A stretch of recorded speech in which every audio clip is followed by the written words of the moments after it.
На базе Амгинского центра творческого развития прошли выездные мастер-классы мобильного технопарка «Кванториум».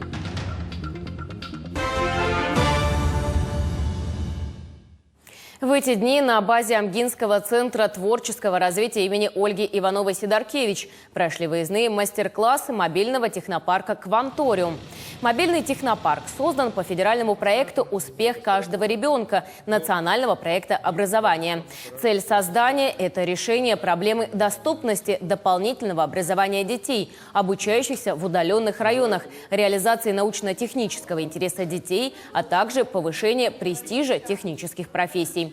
Технопарк на колесах уже посетил 7 районов республики, а на этот раз работал в Амгинском улусе. Обучение проходило по 3 направлениям и охватило более 60 школьников со всего района.